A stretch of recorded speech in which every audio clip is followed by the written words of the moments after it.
Your biggest rivalry, Paul, was Tam McGraw. There's a biggest rivalry in Glasgow between you two at one point. How did that start? There was no real rivalry. You can't. I knew about Tam McGraw before I met him. I knew he was a grass before I met him, and I knew I had to be careful with saying anything and run about him. So, an adversary, no for that start, not even for I met him.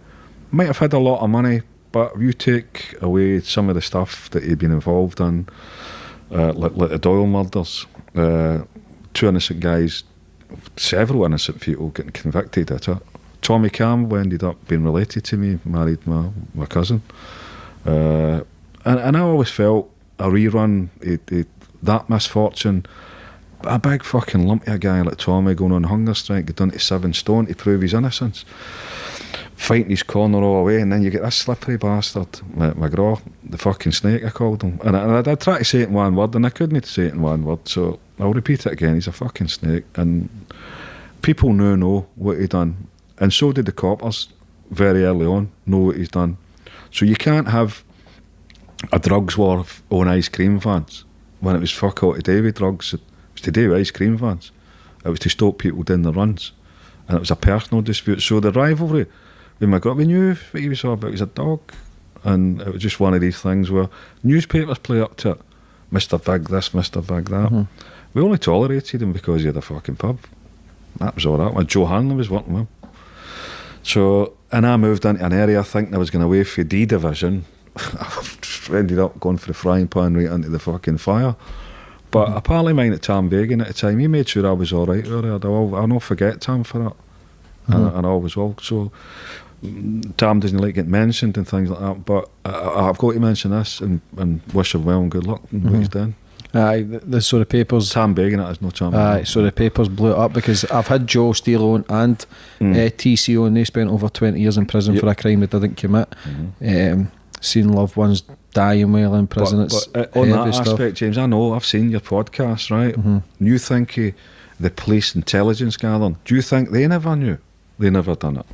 Of course they did. Of course they did, aye. But it went against how they teed up their crown witness, Billy Love, that all of a sudden was on remand for a robbery, and they accepted the fact that he'd been identified as a fucking robber, and now all of a sudden he couldn't have been on the robbery because he's sitting in the Bard's pub listening to Tommy Campbell talking about lighting the fire.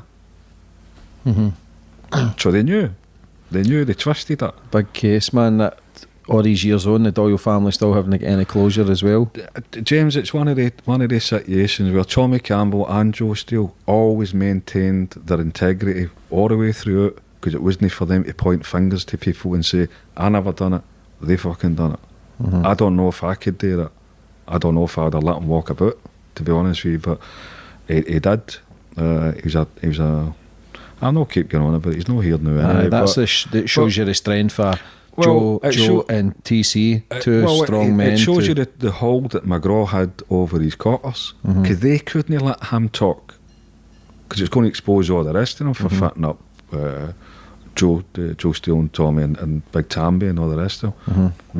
Joe Granger. A lot of people were unnecessarily put through the mill with that one, and it's bad enough going to prison for something that you've done. I've never been to prison for something that I've never done. I like to make that clear as well. But I don't know if I'd have been able to go to prison for something I didn't do. It's a different ball game, because I would have got involved in something. I don't think I'd have got out, James. It's quite obvious I don't. I'd have probably done something in there, going to court and they'd say, yeah, I've done that, but I've never done this. That's the mentality they push you into.